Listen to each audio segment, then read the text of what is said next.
Hi, Steve here. Let's take a look at how to maintain speed in your punches and how to develop it as well if you're working on that. What's really important is that you learn to relax when you're doing it. Obviously, if you're hitting pads or a bag or making contact, you'll have to close your fist. But in shadow boxing, I like to keep my fist shut when I shadow box as well, but not clenched super tight. But I like to teach myself that idea. But as long as you're aware of the importance of closing your fist on impact, you can keep that in your mind and work on it in some other areas. But specifically right now, we want to loosen up and teach the muscles to be loose and deliver the technique with some speed. And also you want to learn to maintain the speed, hopefully injury free. So what we need is we need to get the muscles to relax together. One will contract, another will relax. So one contracts, another one relaxes to allow that contraction to take place. When the bicep contracts, the tricep has to elongate. And consequently they all have to work in concert with each other. So where the problem comes in trying to develop some speed is that people tense up too much, and consequently it's like driving with the brakes on. You're tensing everything up and then trying to work against it, and the potential for injury is quite high, and also the possibility of increasing your speed certainly becomes diminished, because you need to be loose and relaxed to get speed, and speed gives the impact power as well, because a simple way to think about it is if I have a tennis ball here or a cricket ball and I throw it like this to somebody, they'll catch it without any real pressure. But if I go like this and I throw it as hard as I possibly can, they're likely to look away or to be more concerned about catching it. Now, same tennis ball, same person throwing it, same distance.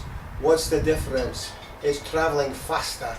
So we know that if it's going faster, it's going to hit harder. So in terms of delivering your punches, in order to develop a good punch, you want to deliver it quickly. We then have to go on to look at accuracy and distance and timing and opportunity and all those other things, but we need to keep in mind that when we train and when we try to maintain technique, we need to understand what makes it work. And we talked about this before. When this thing works, why does it work? And so we get that information and that knowledge and we apply it to our training. And then,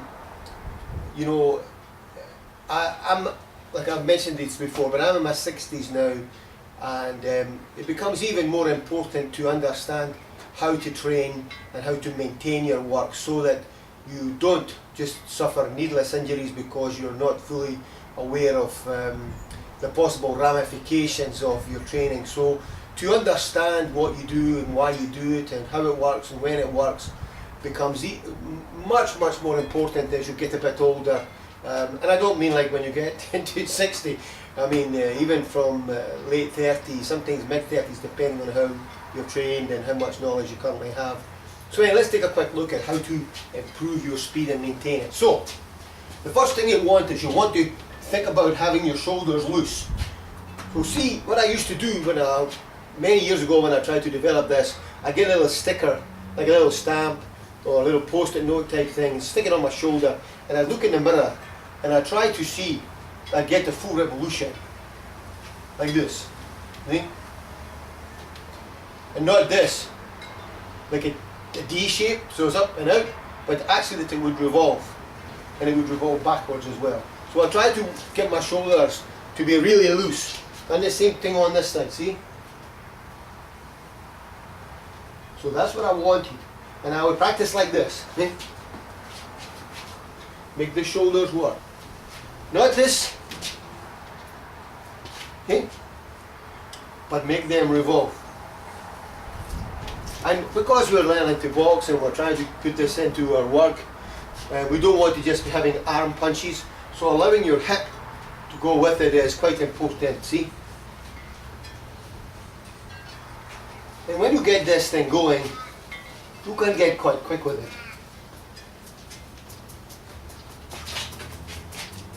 See, so we're teaching fast twitch muscle speed.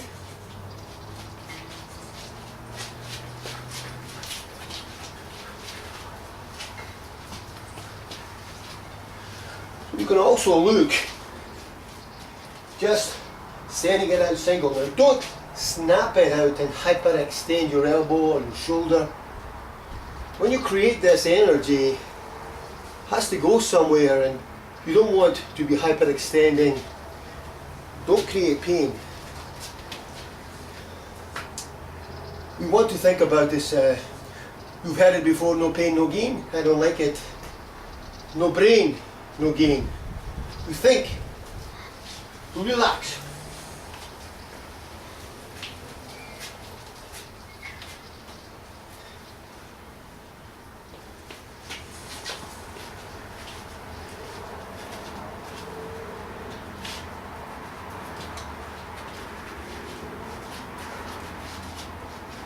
You see, nice and loose and relaxed.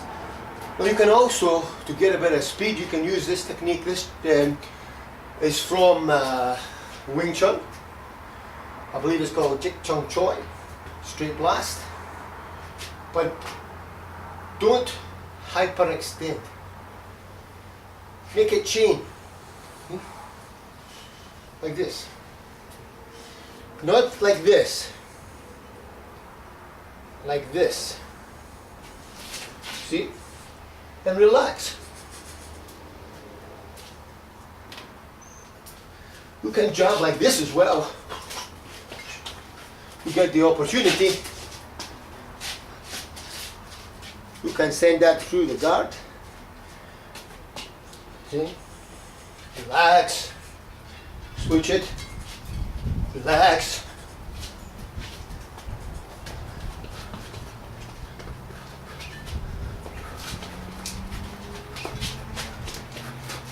So when you're looking at this kind of work here, see the shoulder?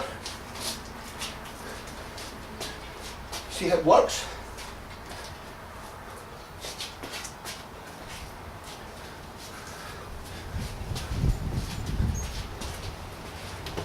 Then you can finish and you're not sore.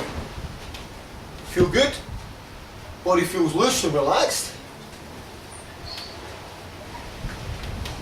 Go about your day.